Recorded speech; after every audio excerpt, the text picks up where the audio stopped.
Assalamu alaikum wa rahmatullah. Walaikum How's salam, Sheikh. everyone doing? Muhammad Yasin, எப்படி இருக்கீங்க? Alhamdulillah, நல்லா இருக்கேன், Sheikh. நீங்க, Sheikh? Alhamdulillah, நல்லா இருக்கேன். How's your family? How's your, are you in school? Are you in college? Or are you in working? I'm working, Sheikh. I am a speech language pathologist and acupuncture therapist. Wow. Wow, mashallah, mashallah. That's especially very unique for a Tamil man. I was expecting you to say IT. Oh, no, Sheikh. Alhamdulillah, mashallah. It's good to see people doing um, good Muslims doing besides IT?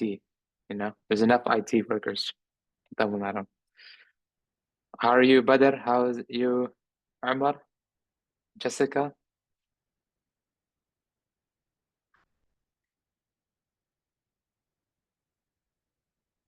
Alhamdulillah. Alhamdulillah. Hopefully, we're not keeping you up too late, Jessica. So we're starting earlier this time. Badr is commuting, mashallah. On a Saturday. You're working on Saturday.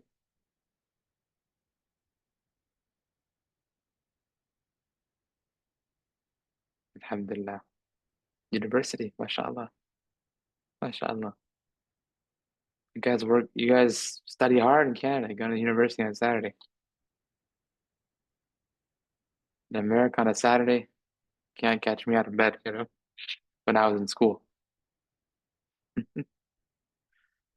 Mashallah. All right. Go ahead and get started. How many of you guys reviewed the ahkam of hayd, the rulings of hayd, which can roughly translate to menstruation? That's not a direct translation. Anyone review the recordings of Sheikh Rami? Anyone review the recordings of I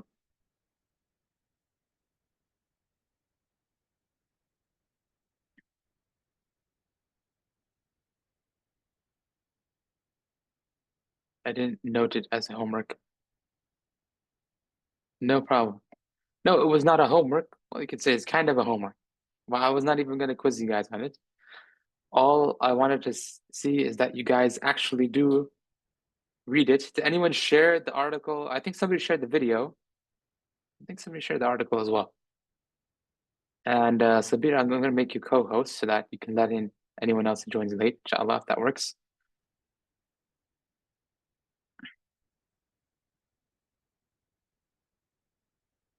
Sabir is there.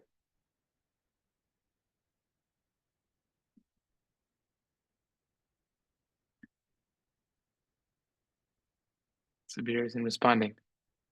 Okay.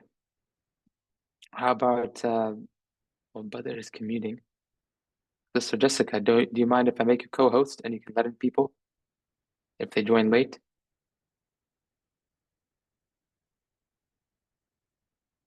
Inshallah. Okay.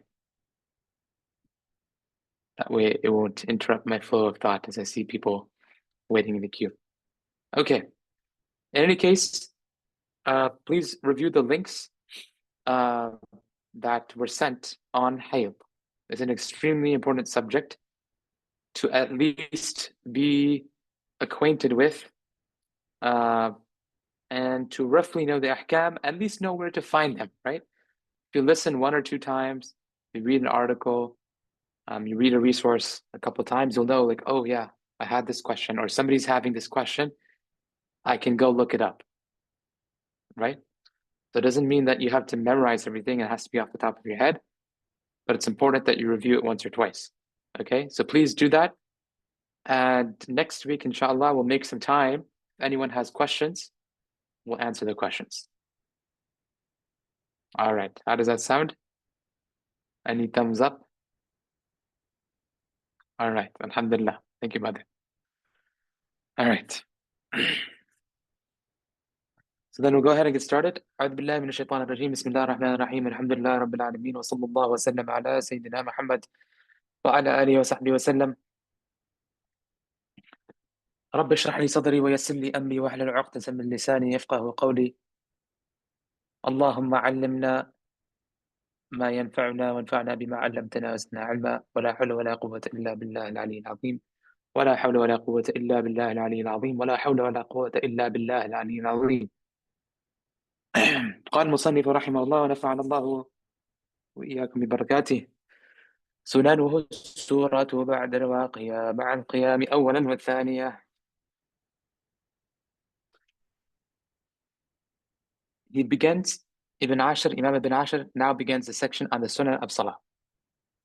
Right? We covered so far the fara'id of Salah, and we covered the conditions of Salah. And now we're going to start in the Sunnah of Salah. If you leave a Sunnah, it does not break the, if you leave a Sunnah intentionally, it does not break what? It does not break the prayer. It does not void the prayer. Okay? Your prayer is still valid. If you leave a Sunnah intentionally. However, it is disliked, and to do so a lot, if you leave a lot of the Sunnah, it can be haram. Okay? Now, how about forgetfully? How about mistakenly? If you leave a Sunnah intentionally, as we said, it does not break the prayer, but what about forgetfully, intentionally? Forgetfully or mistakenly? Just like I said that, mistakenly. Because humans are prone to error. And insan min al-nisyan, as it says. Human, the word human itself is said to have been derived from forgetfulness. Or it's said to be derived from uns. Right? Insan is said to be derived either from forgetfulness or uns. Uns means familiarity or social affection, you could say. An inclination towards someone. Why? Because the insan is a naturally social being. It's very hard in fact impossible for the insan to be completely alone. And the only reason that the awliya were able to do khalwa, is because they weren't alone. Rather, they detached themselves from others, human beings, but they attached themselves to Allah. So, in any case, the insan is often forgetful. So what happens if you leave a sunnah? Well, there's two kinds of sunnahs in regards to leaving them forgetfully. The one is a sunnah mu'akkada. A sunnah mu'akkada, which is an emphasized sunnah. It isn't always a sunnah, except that if you leave it, it could require sujood al-sahu, and we'll learn the rules about this in the section on sujood al-sahu. Okay? But just for now, all you need to know is that leaving a sunnah mu'akkada can require sujood al-sahu. As for the rest of the sunan, they don't require any sujood al-sahu, but they're still sunnah. Okay? They're not emphasized sunnahs. Everyone with me so far?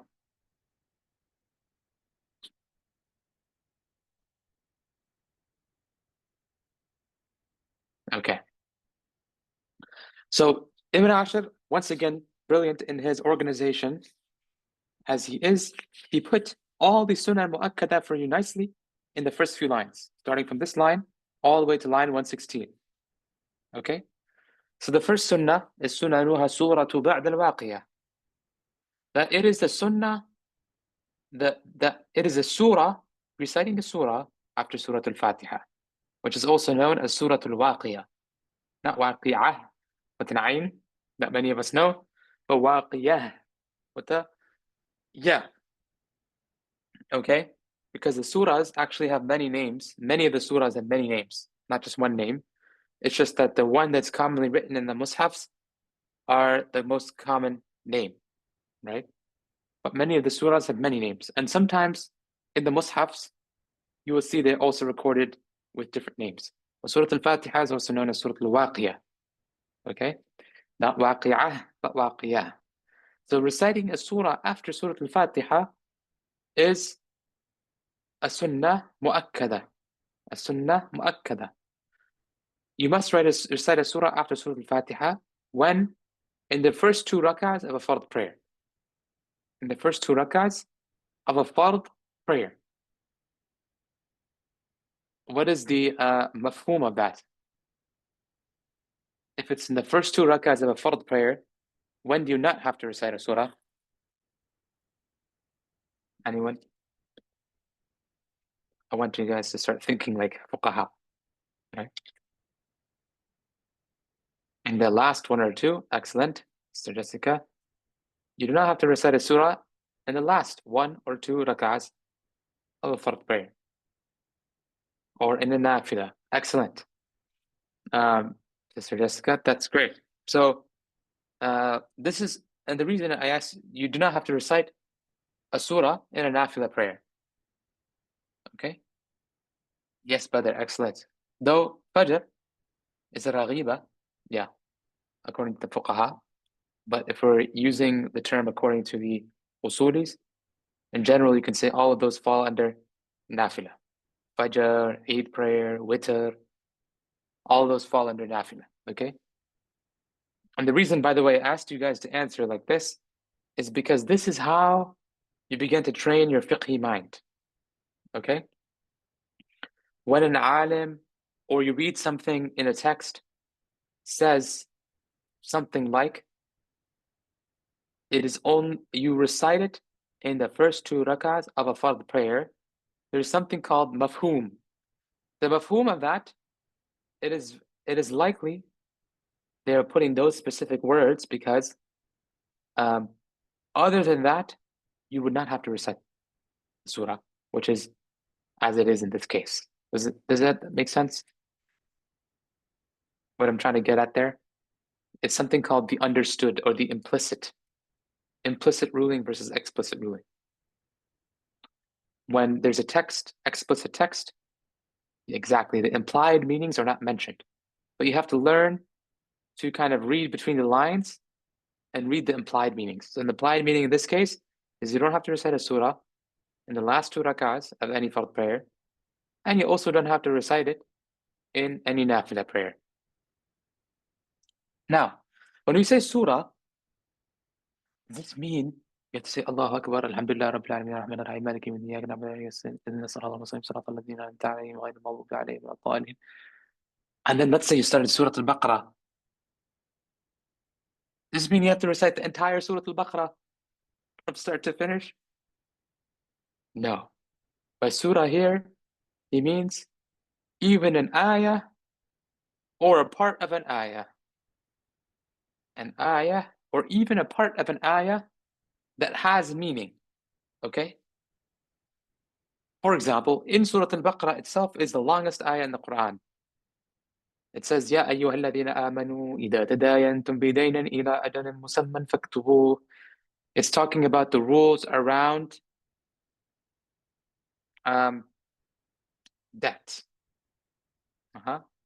The rules around debt and the writing of debt.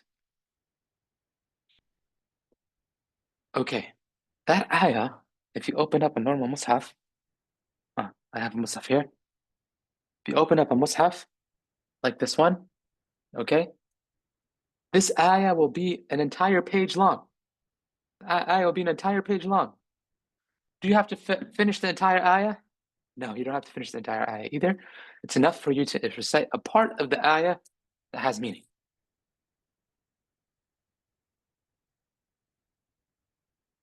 Okay?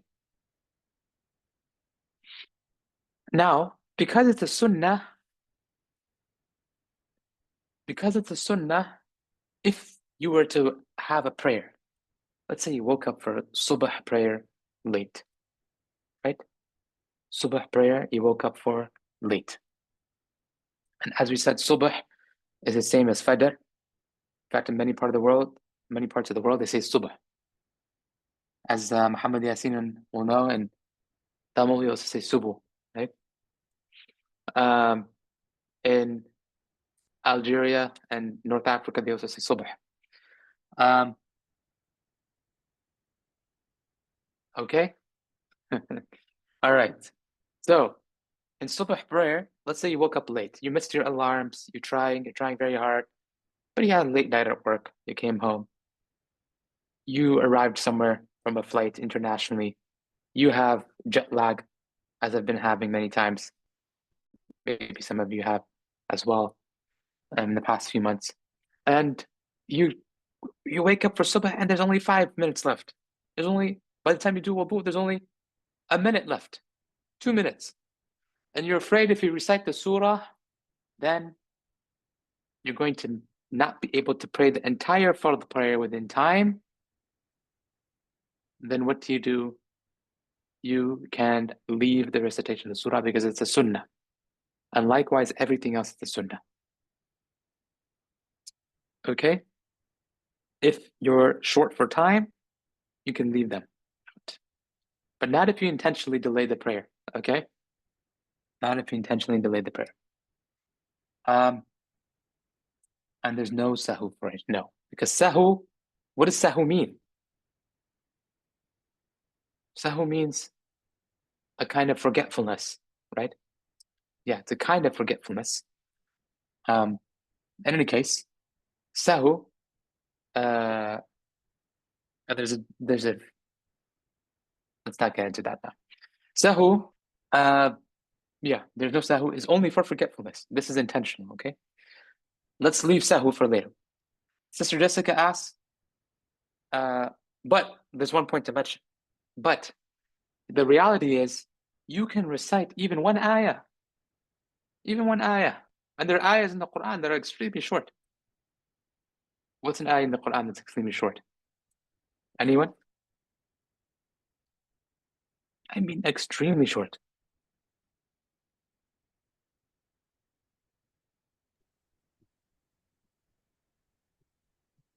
Wal Asr. There we go. That's everyone's favorite surah, right? Especially when we're squeezed for time. Wal Asr, which is ironic because Wal Asr is saying that mankind is a loss in terms of time. Time is escaping. And that's the exact surah that we recite. Many people recite, when they're short in time, they say Wal Asr. Now, you can recite just that one ayah, Wal Asr. And that's enough. You can say, Wal Dhalin, Wal Asr. Allahu Akbar. This is why, even though the fuqaha say you can skip the surah if you think you're short on time, in reality, I think they're saying Wal Asr takes 1 second, and it's unlikely that you're going to think in your head, if I save 2 seconds, I'm going to catch the time in prayer, catch the prayer in time. Noon. Noon is one letter, and it's an ayah. Everyone know noon? It's one letter, and it's an ayah. Noon. وَالْقَلَمِ وَمَا يَسْطُرُونَ. Okay? And you don't have to read it with the mud. Okay? You don't have to read it with the mud for it to count. Okay? So you can just say noon. Okay? And then Allahu Akbar. That is perhaps even less than a second. Okay? Or a second. So in any case, that's the minimum amount to be read. And now going back to Sister Jessica's question, for those who don't understand Arabic, can you give advice on how much to recite if they aren't going to recite a whole surah? It doesn't matter whether you understand Arabic or not. You can recite as much or as little. Okay? But you should finish the recitation within prayer time, within the time of that prayer. Okay? And if you're reciting a little, we'll get to this in Mandubat, okay? I'll share some recommendations in the Mandubat. All right. Now, the minimum amount, Badr, is any time, whether you're in a hurry or not. Okay?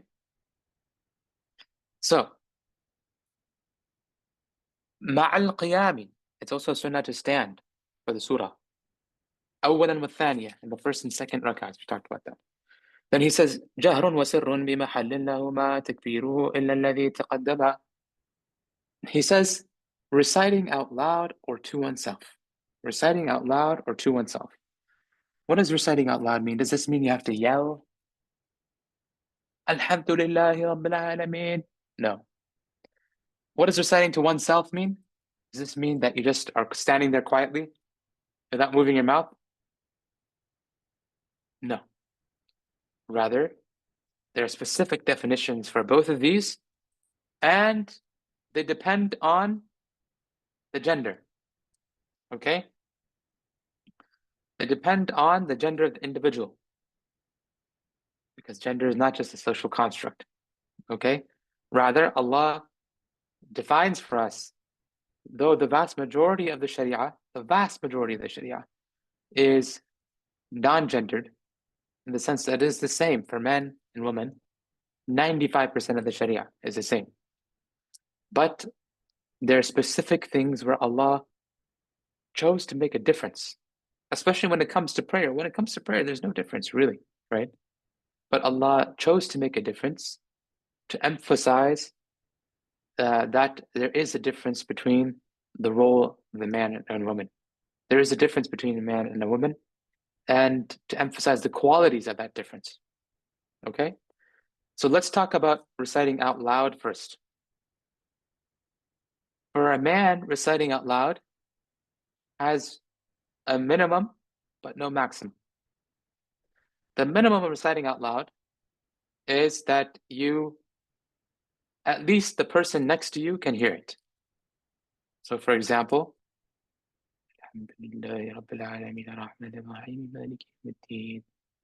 at least the person, I don't know if you could have heard that, but I'm reciting in such a way, that's because of the mic and everything, but I'm reciting in such a way that the person next to me could hear it.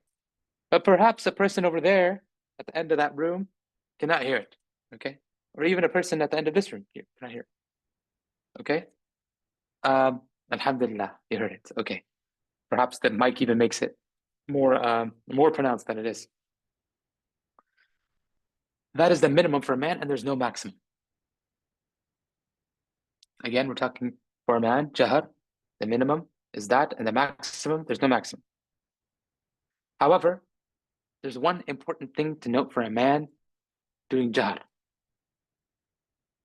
That is, when you go to the masjid or you join a jama'ah and you're late to the prayer, and I remember this distinctly because our sheikh, my sheikh, Sheikh Haddamin, rahimahullah, who was one of the greatest scholars in Mauritania, one of the greatest fuqaha in Mauritania, and he just passed away a couple of years ago. Yeah, a couple of years ago, rahimahullah. I remember one time, after finishing the prayer, there's some people who had studied Ibn Ashir, and they come and they're praying late, right? So when you pray late, you have rak'ahs to make up. When they're making up those rak'ahs, they're reciting out loud. Now what happens when there are 5 people reciting out loud, all next to each other? What happens when there are 5 people reciting out loud, all next to each other? It's loud. Yes, it's loud, and it's just a cacophony of noises. It's a cacophony of noise. It's just all mumble jumble of noises. And as Badr said, you get mixed up. So you're distracting other people in the prayer, right? And so that's haram. And this is a sunnah. So you don't do a haram to do a sunnah. You don't do a sunnah and leave an obligation. An obligation is to not bother people in their prayer. Okay? So this is for men reciting out loud. As for women reciting out loud, it only has one level, and that is for her to hear herself. For example,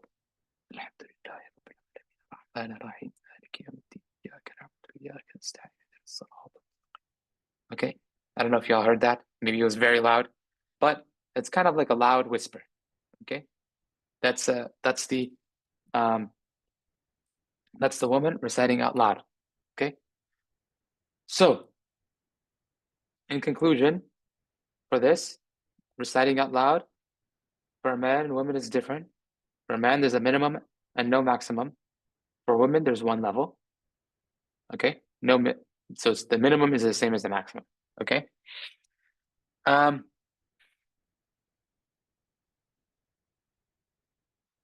This is a woman reciting out loud. And this is the sunnah for men and women reciting out loud. How about a man and woman or woman reciting quietly to oneself? Again, does this mean you say Allahu Akbar?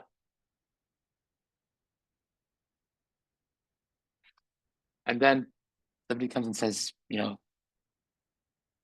Kabir, are you reciting? Did you say anything during your prayer? Kabir says, yeah, I just didn't, it was on my head. No, that is not, while that is, you could say a kind of dhikr in the salah, that does not count. Okay? It must be the minimum for a man is that the lips are moving, meaning you are mouthing the words. Okay? Okay? That's the minimum for a man. And the maximum for a man is that he hears himself. Okay? So it's the same as the out loud for women. The maximum for a man silently is that he hears himself. Okay? As for a woman, the minimum and maximum is the same, and that is she mouths the words.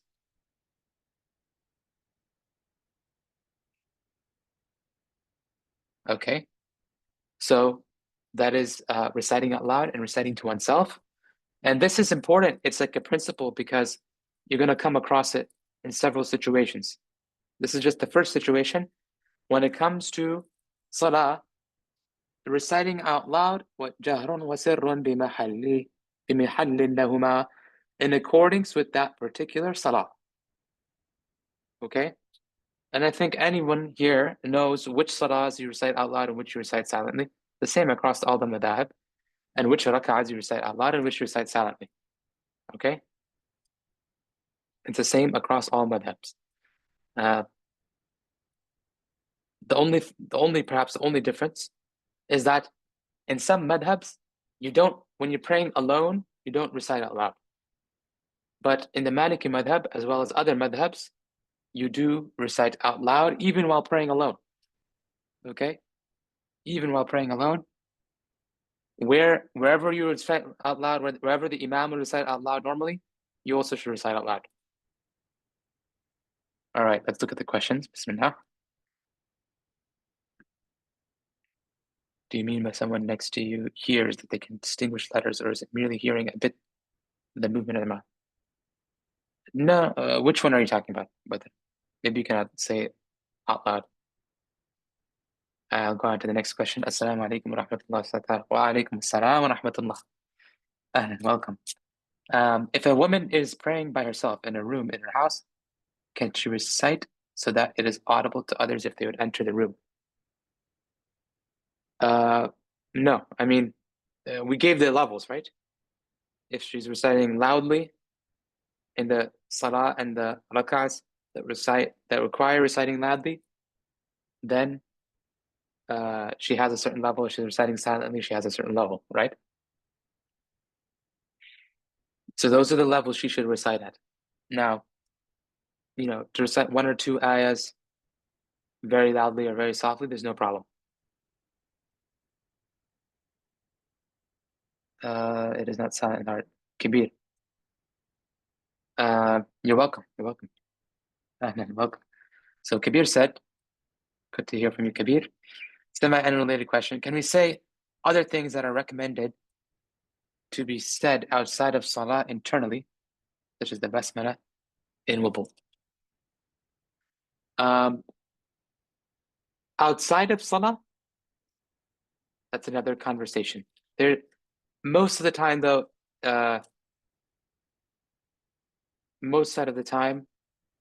though, there's no specification, right? Outside of salah. Sometimes it can be said out loud, sometimes quietly. Though, more often, it depends on the situation, right? Maybe you want to say it loudly to remind people, but maybe you want to say it silently. Okay? Assalamu alaikum, Um, Ustadh. Oh, sorry. wa alaikum salam. Ahlan. Sorry for cutting in. How are you, I Kabir? think, alhamdulillah, I'm doing all right. How are you, Alhamdulillah. Tyra? Alhamdulillah. Alhamdulillah. Alhamdulillah. So I guess the Yeah. reason why I'm asking is because I remember when we were talking about wudu, we had a fairly Mhm. detailed discussion about how, depending on the nature of your bathroom, you should not say the basmala. And I guess the reason why I'm asking is, okay, say you're in a bathroom, like a very standard American bathroom. If you're saying that internally, is that a way to get around the way these bathrooms are constructed, or is there a reason to still not want to say that basmala internally? And if there isn't, and we can say the basmala internally, would it still sort of be considered as achieving that specific, mandubat? Internally, you mean in without even mouthing it, just in your head, in your heart? Yes. That's good. It's honestly good, but it does not fulfill that specific mandub, because that mandub is to say it at least by moving the mouth. Okay. All right. Thanks. Yeah, that makes sense. All right. And that is the asl in most dhikr, right? Though, even though, there are many situations, and perhaps the awliya and the anbiya definitely, the Prophet ﷺ definitely, the Prophet ﷺ definitely, he would be reciting,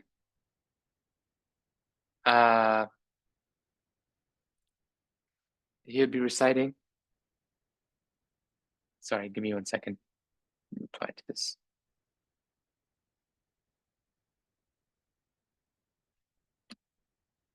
اللهم صل على سيدنا محمد.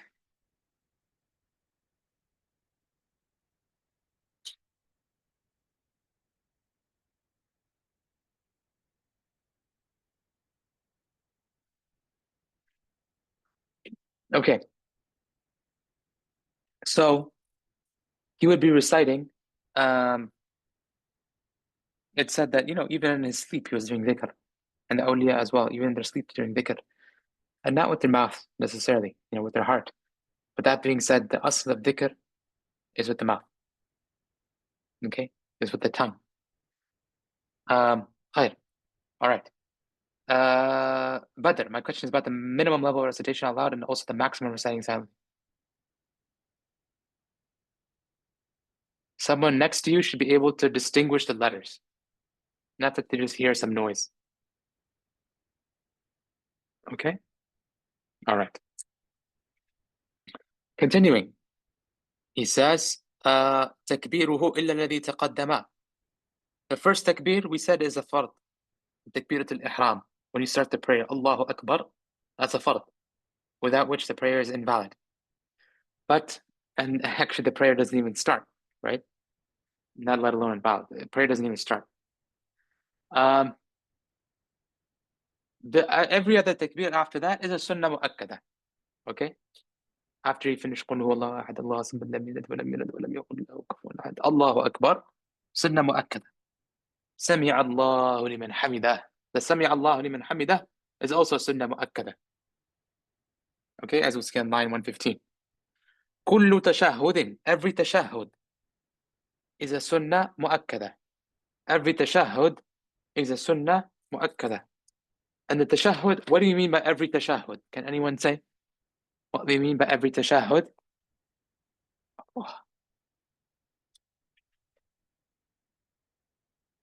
We mean the tashahhud after 2 rak'ahs and after 4 rak'ahs after 4 or after 3 in Maghrib.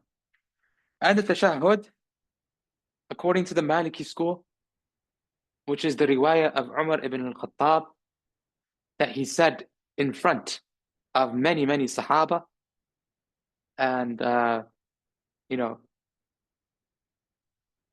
every madhab has its evidence, but what could be stronger than the tashahhud of Umar ibn Khattab that he said in front of many, many Sahaba, and they had no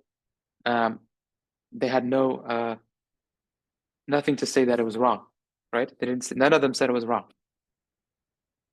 And he said, التحيات لله الزاكيات لله الطيبات الصلوات لله السلام عليك أيها النبي ورحمة الله وبركاته السلام علينا وعلى عباد الله الصالحين أشهد أن لا إله إلا الله وحده لا شريك له أشهد أن محمدا عبده ورسوله. Okay? التحيات لله الزاكيات لله. This some of the madhabs don't have. الزاكيات لله الطيبات الصلوات لله السلام عليك أيها النبي ورحمة الله وبركاته السلام علينا وعلى عباد الله الصالحين. That's the same usually across the madhabs. أشهد أن لا إله إلا الله وحده لا شريك له وأشهد أن محمدا عبده ورسوله. Okay?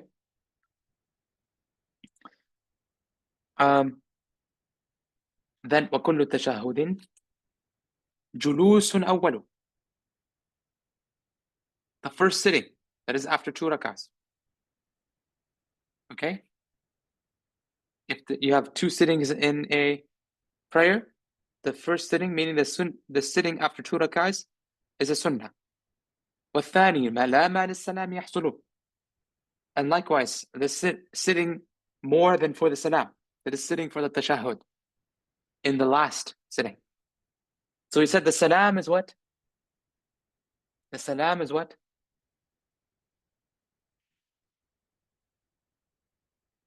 Saying the salam, the first salam, is it sunnah, fard, mandub? Fard, excellent. Sitting for that salam is what? Fard, excellent. But sitting for the tashahhud, so if all you did was get up from the sujood, right, the last sujood, Allahu Akbar, Assalamu alaikum, your prayer is valid. In fact, you didn't even have to move your head. That's moving, as we'll see, Zamandu. If you just said, Assalamu alaikum, your prayer is valid. However, it is sunnah to sit and do the tashahhud as well in the last. And that sitting for that tashahhud in the last rak'ah is also a sunnah. Okay? Just like the tashahhud itself. Alright. وَسَمِعَ اللَّهُ لِمَنْ حَمِدَهُ فِي الرَّفْعِ مِنْ رُكُوعِهِ أَوْرَدَهُ. As we said, saying سَمِعَ اللَّهُ لِمَنْ حَمِدَهُ is also sunnah. Sunnah mu'akkada. الفذ والإمام هذا أكدا. سمع الله لمن حمده. The Imam says it, and the person praying alone says it. The Imam and the person praying alone. The Imam and the person praying alone. There's one more class of person. One more jins of person. Who is that when it comes to prayer?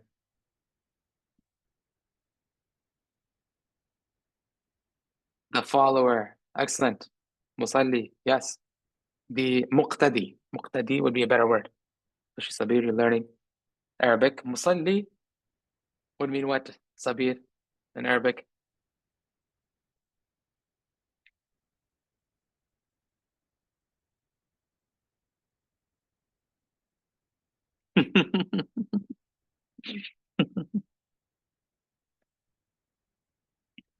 That was anticlimactic.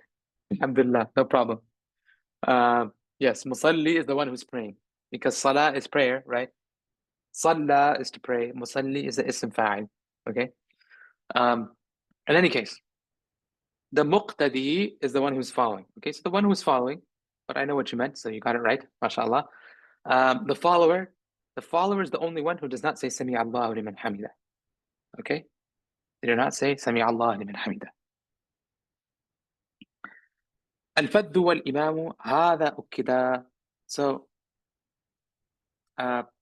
for all of these previous sunnahs were emphasized sunnahs, meaning according to the rules of sujood al-sahw, as we'll see later, if you miss them forgetfully, you must do sujood al-sahw.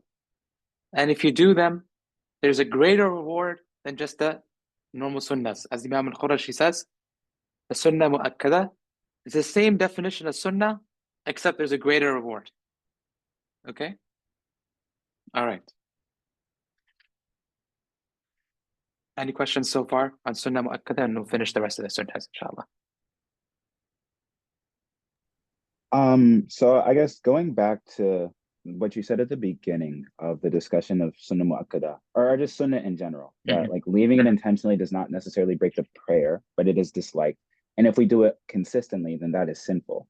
What would happen if, say, a Sunnah Mu'akkada got left out and there wasn't a sajda sahu done for it? Is somebody then like, and it's not like a continuous thing, but maybe it happens once or twice. And not to say that this is like encouraged or anything, but like where is sort of the status of that in juxtaposition with everything else that we've mentioned? The status of, can you repeat that? Like if leaving it somebody, once or twice? yeah. For every prayer? Or not intentionally? necessarily for every prayer, but yeah, if it were to happen, if somebody would say like maybe they're running out of time and they decide, okay, I'm going to do like a bare bones prayer just so it counts.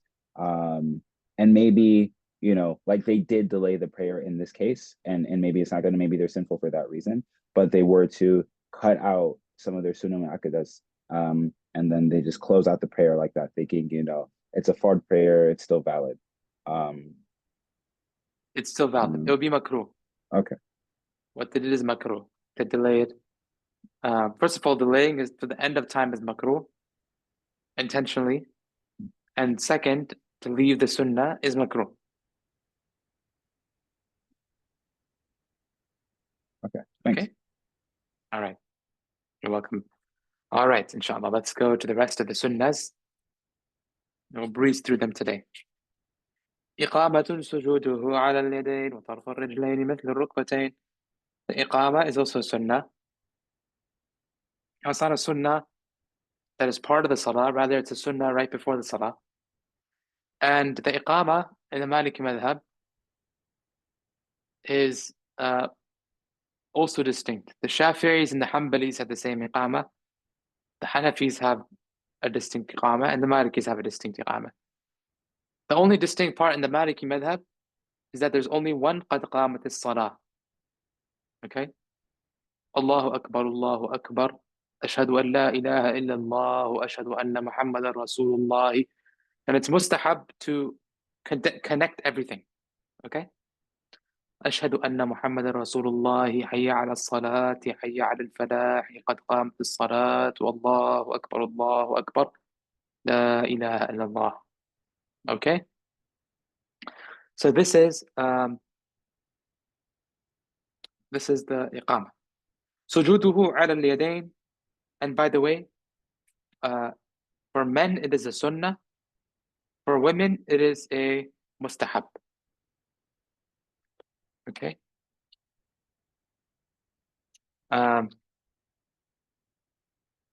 Yes, the إقامة. Let me make sure.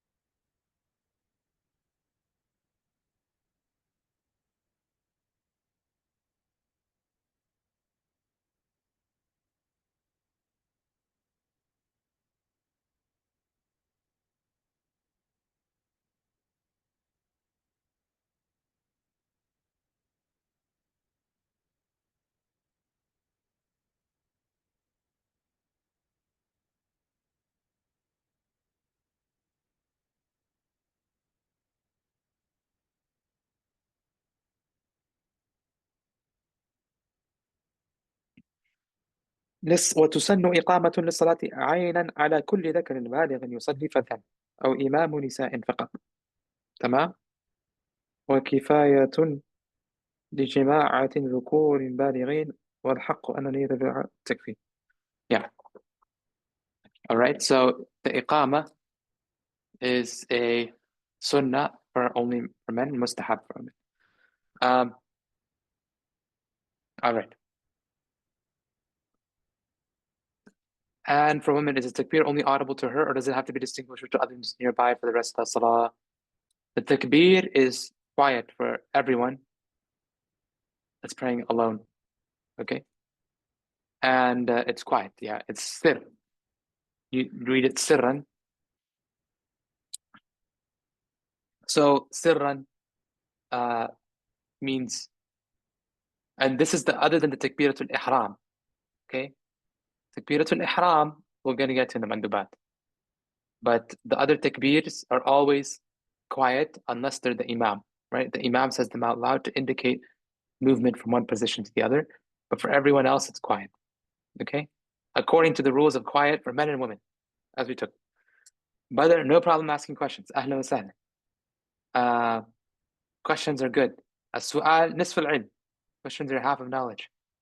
However, if you ask a question that, is outside the scope of the class, I'm just going to not answer it. But ahlan wa sahlan for questions. In Jama'ah, who should do ideally the iqamah, imam or the follower? There's no problem if the imam or the iqamah. If the imam or the follower does the iqamah, though if I remember correctly, some ulama said it is mustahab for other than the imam to do it, but there's no problem if the imam doesn't. Okay?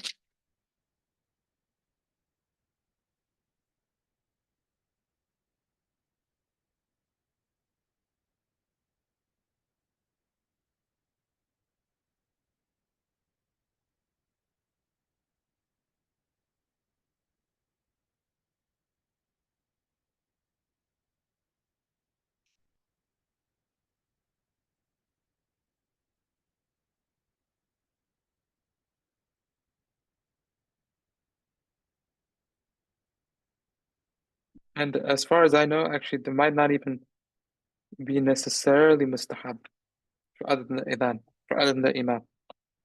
So even the imam can do it. It's the same. Amma? All right. I'll double check on that. Okay. So this isn't directly related. What is the reference to wafiyah of Surah Fatiha? The wafiyah? In the text it's sunanuha suratu ba'd wafiyah. So I don't know. Oh, I've shit. never. Excellent question. Yes. Were you here in the very beginning? So we said, if not, listen to the very beginning again. But waqiyah. Waqiyah is another name for Surah Al-Fatiha. Oh, I missed. Okay. I was in transition. Sorry, Ustadh. I was in the car with my kids. I took them from basketball. Now I'm sitting down. Jazakallah khair. No problem at all. No problem at all. MashaAllah. MashaAllah.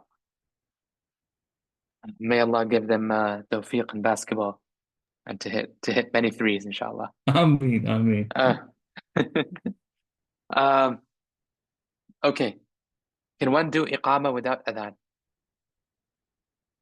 In some situations. We'll get to that in the section of adhan, okay? The hukm of iqamah. But yes, you can. There's no necessary tie between them, okay? Except that it's mustahab for the mu'adhin to be the muqim. All right.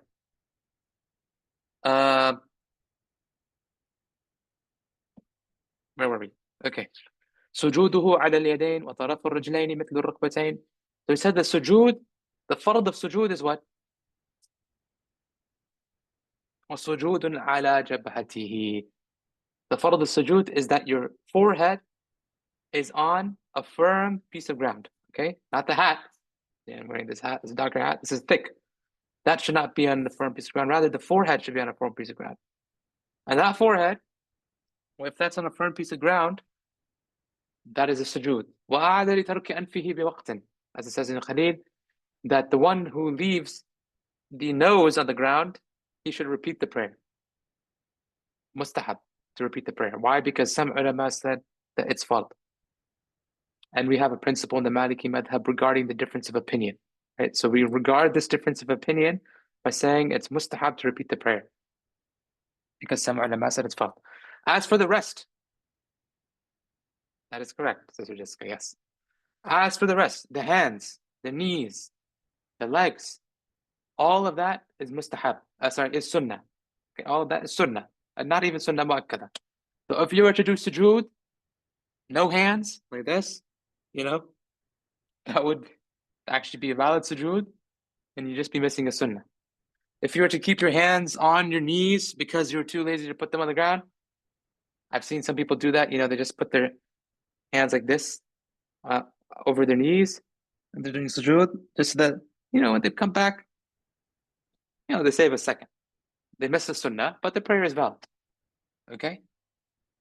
Even if somebody were to lift their knees in the air, some kind of downward dog position, right? Is that what they call it in yoga?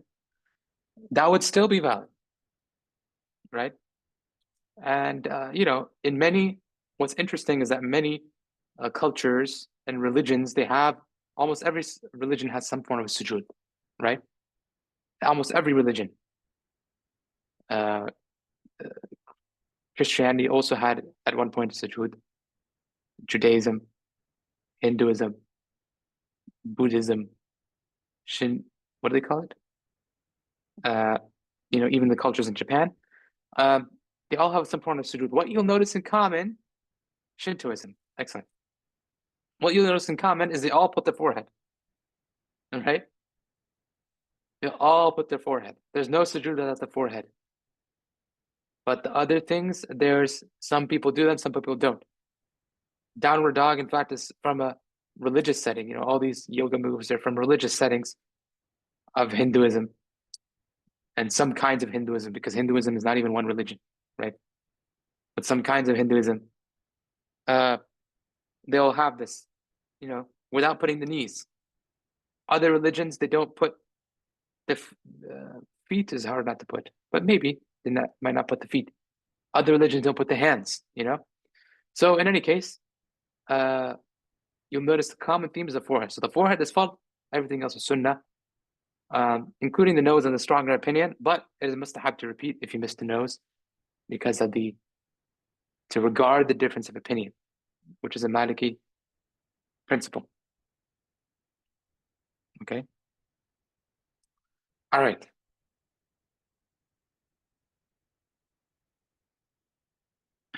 Then it says, وَطَرَفُ الرَّجْلَيْنِ مِثْلَ إِنْ صَاتَ مُقْتَدًا بِجَهْرٍ ثُمَّ رَدٍ. When the imam is reciting out loud, it is sunnah to stay quiet. Okay? When the imam is reciting out loud, it's sunnah to stay quiet. And in this, the Maliki madhab is mutawassat. Okay? They're neither on one end or the other. The Shafi'is, they say one should always recite. The Hanafis, even if the imam is leading, they should still recite out loud. The Hanafis say one should always be quiet when the imam is leading. The Maliki say when the imam is reciting out loud, then be quiet. When the imam is reciting silently, then you can read silently as well. Okay? ثم رد على الإمام واليسار وأحد. So as we said, there's one salam that's fard, but there's actually two more salams. And those two salams are if you are praying in a jama'ah, after the first salam to the person on the right, assalamu alaikum, there's another salam to the imam, assalamu alaikum. And if there's someone praying on your left, there's a salam, assalamu alaikum. Clear? If you're praying in a jama'ah, there's a salam to the imam if you're not the imam, and there's a salam to the follower praying on your left if there's another follower besides the imam praying on your left. Okay? Otherwise, there's only one salam. And this is how we understand the different ahadith, how the Malikis would understand the various ahadith where it is reported that the Prophet ﷺ or the Sahaba said more than one salam. Okay? That they were praying in a jama'ah and they were not leading the jama'ah. Okay? If we're late in jama'ah, how does salam work? If we're late in jama'ah, how does salam work? If you're late, it's the same. Even if the person is still praying next to you, it's the same. As long as they caught one rak'ah. Okay, that means they're part of the congregation. If they didn't catch one rak'ah, they're technically not part of the congregation. So it's the same. If one prays by himself, there's just one salam, yes. Only one salam. If you're praying, this only applies if you're praying in a jama'ah. You say, Assalamu alaikum. The Imam, let's say, Brother Abu Amr Carlos, he's my Imam. On my left, there's Amin. Okay? We're all praying in jama'ah, inshallah, one day. Huh? All praying in jama'ah. After Abu Amr, he's Imam. How many salams would he say?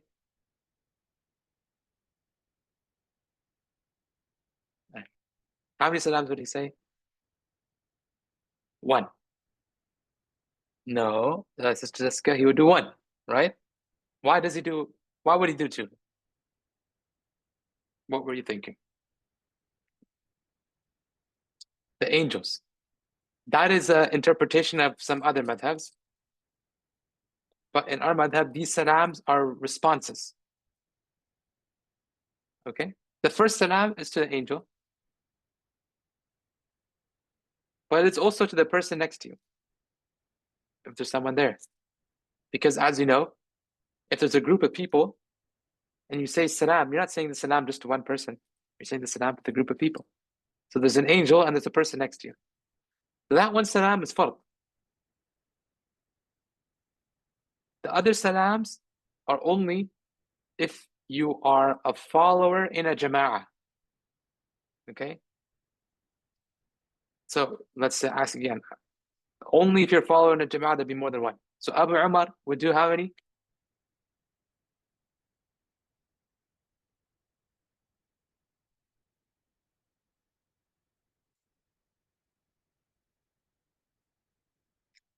Mr. Jessica?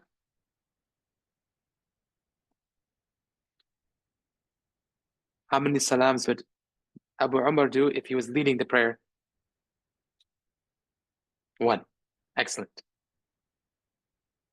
Now, I am praying and Amin is to my left. I would say Assalamu alaikum to the Imam. One, because he's Maliki. Yes, exactly. I'm assuming we're all here Maliki. Though I think Sabir is mutaraddid, so you don't know. Sabir, if he decides, inshallah, to join us fully, to join the light side fully, then we welcome him with open arms. He's close. All right. Who's oh, we don't have anyone else from SAC here. Okay, the closest is Amin, you know. Amin, if you see Sabir, keep him close, you know.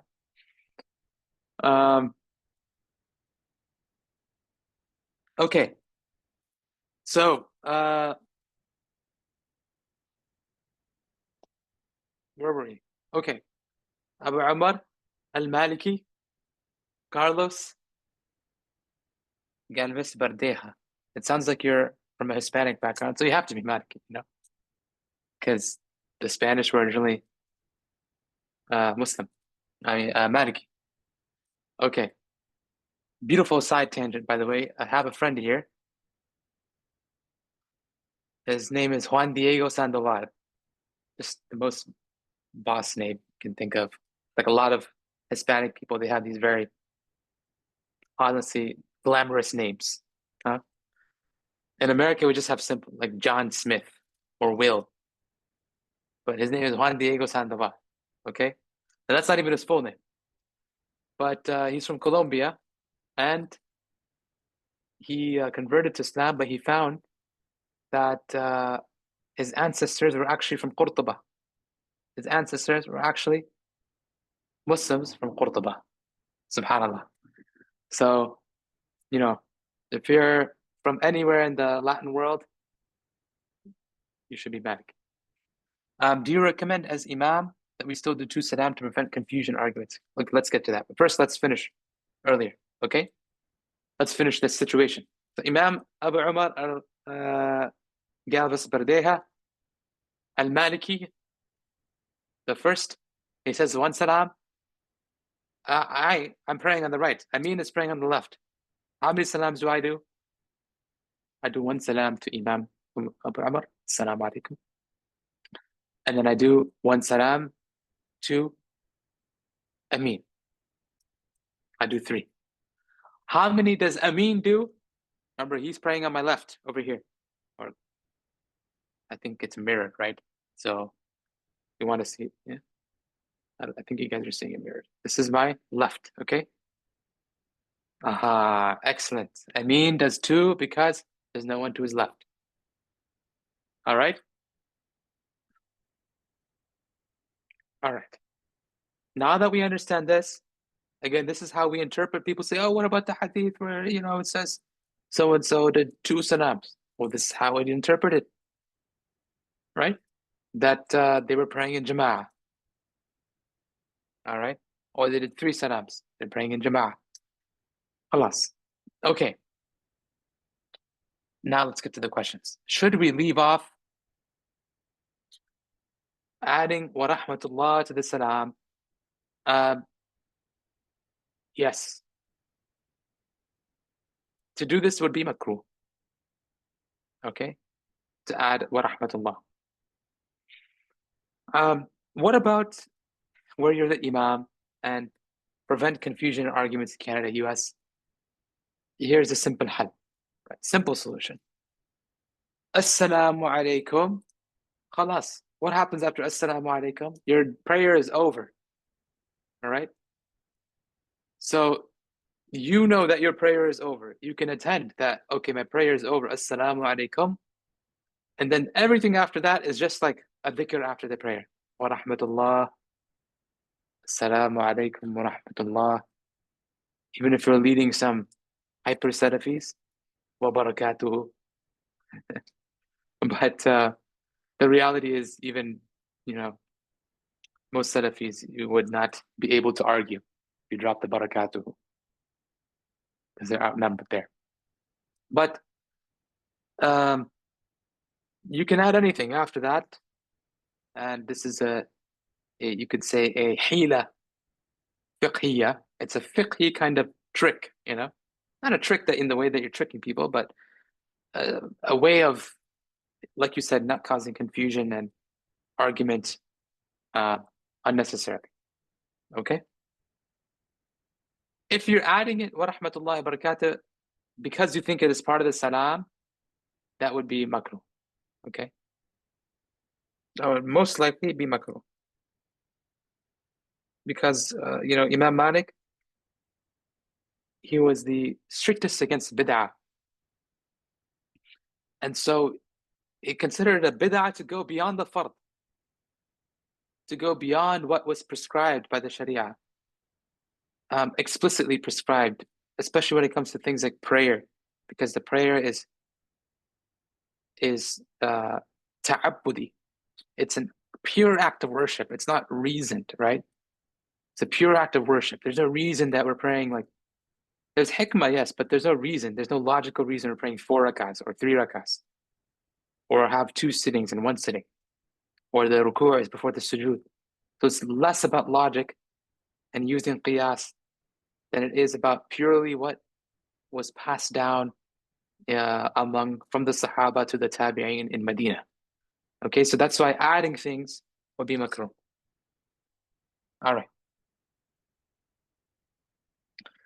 It would be fine as a dua to add that and other salams. Yeah, it's like a dhikr, We could just say, Assalamu alaikum wa rahmatullahi wa barakatuh. It's a dhikr. You're asking rahmah, like you said, dua.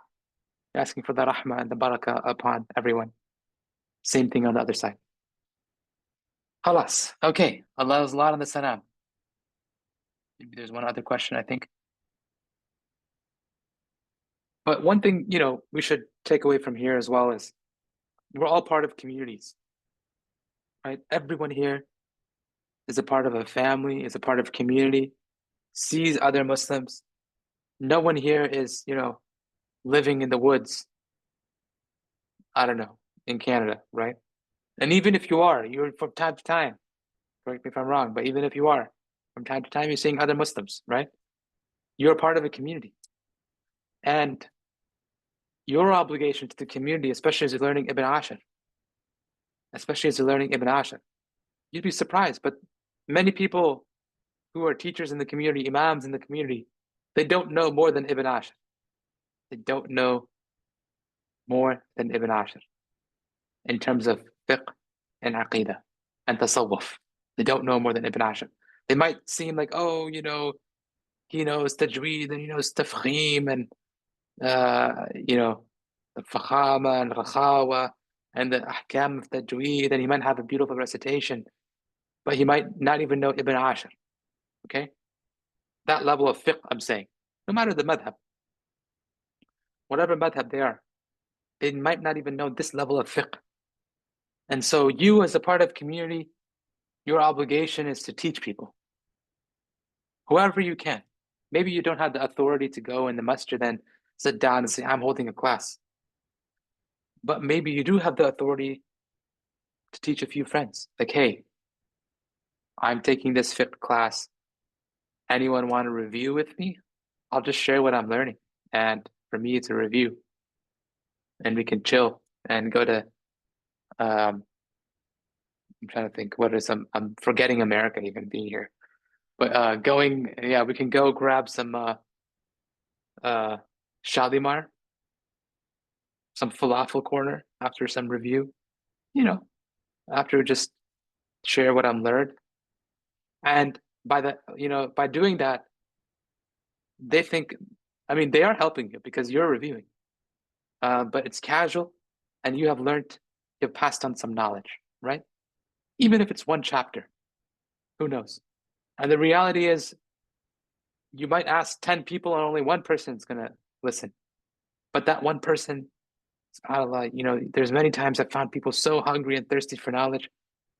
And they will literally tell me, why didn't you tell me that you were doing some class? I've been looking for something for a long time, for years.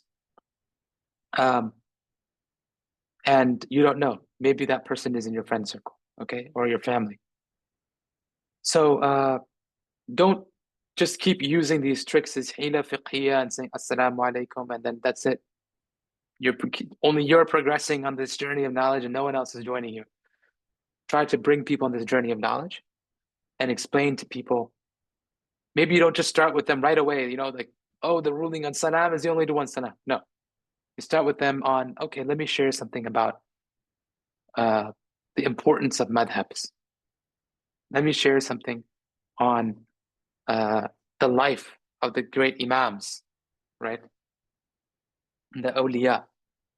And then slowly you can teach them little by little, okay? That's a tangent, and apologies for taking more of your time. But I think that's extremely important for us, for those of us who are on this journey of knowledge, right?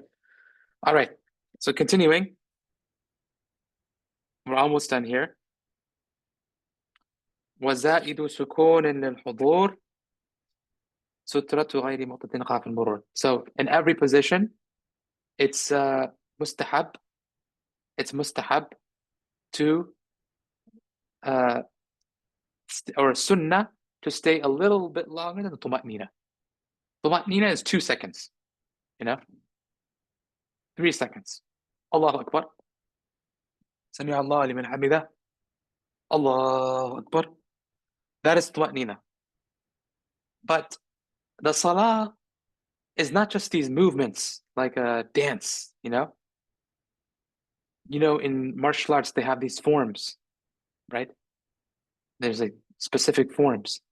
And, I do some martial arts, so specific forms. And in each position, you stop for a little bit, okay? On the other hand, you have meditation, which is completely still.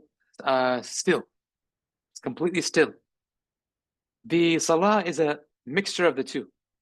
It's both a form and it is still. And that's why it's sunnah, extra sunnah, to extend that stillness beyond just the 1 or 2 seconds. Okay?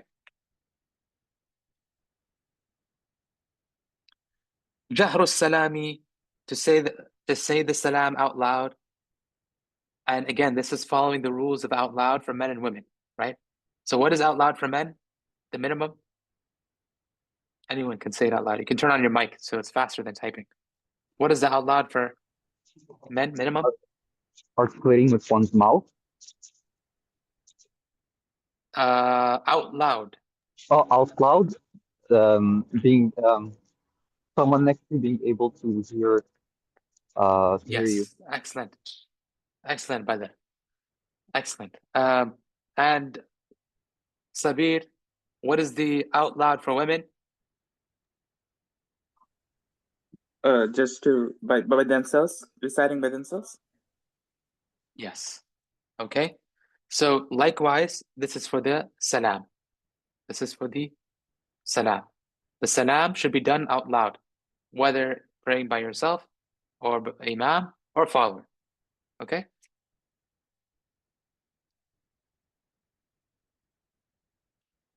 Kalimut tashahudi, to do the tashahud. All right.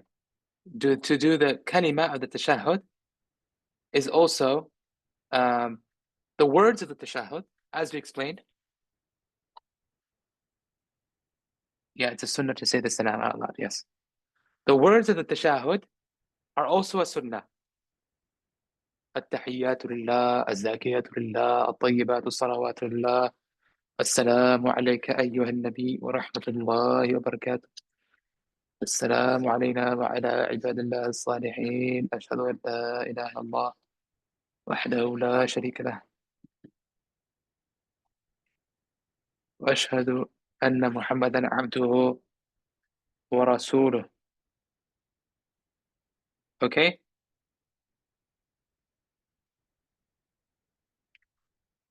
That is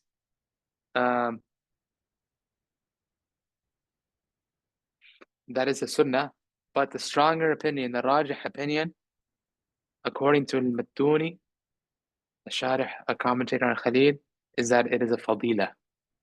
That means if you were to recite the tashahud, a different tashahud, from any of the madhabs, for example, the tashahud of the Shafi'i madhab is the tashahud of Ibn Abbas radiallahu anhu. Tashahud of the Hanafi madhab is the tashahud of Ibn Mas'ud radiallahu anhu. So those tashahuds, all of them are valid. Okay? Not to make up your own tashahud, but all of those would be completely valid and fulfilled all the sunnahs, but you have just missed the fadila, the mustahab.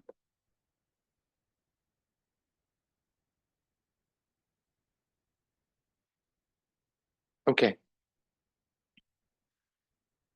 All right. كلمة تشهدي وأن يصلى على محمد صلى الله عليه وسلم, to say the salawat upon the Prophet صلى الله عليه وسلم in the last rak'ah is also a sunnah. And that wording, I believe also narrated from Umar radiallahu anh, is Allahumma salli ala Muhammad wa ala ali Muhammad kama sallaita ala Ibrahim wa ala ali Ibrahim wa barik ala Muhammad wa ala ali Muhammad kama barakta ala Ibrahim wa ala ali Ibrahim fil alamin innaka hamidum majid. Okay, and using that specific wording is also mustahab, but any salawat fulfills the sunnah.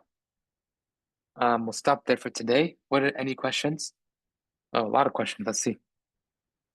Where do you face when you're doing the salams? We'll cover that, inshallah. As Sheikh Haddamin used to say, sayatik, it will come, it will come. Is it sunnah to say the salam out loud? Yes, say the specific. Okay.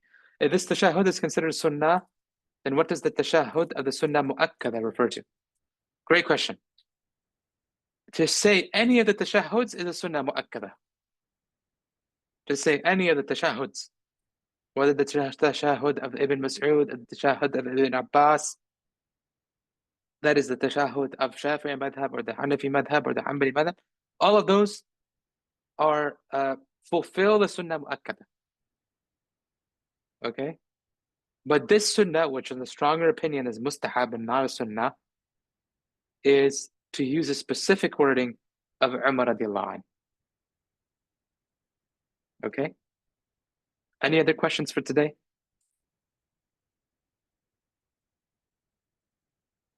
وإياكم. وإياكم. محمد ياسين سيأتيك. It's coming إن شاء الله. All right. إذن أسأل الله أن يعلمنا ما ينفعنا وينفعنا بما علمنا إنه على ما يشاء قدير وبالإجابة جدير ونعم المولى ونعم النصير وصلى الله وسلم على سيدنا محمد وعلى آله وصحبه وسلم. Sister Jessica, is that ruling for the salawat the mashhur? Yes, it is the mashhur. All right. I try not to give anything but the mashhur or the rajih in this class, inshallah.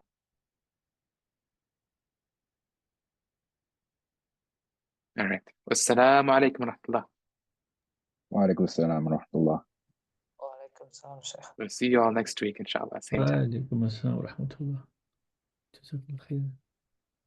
Assalamu alaikum.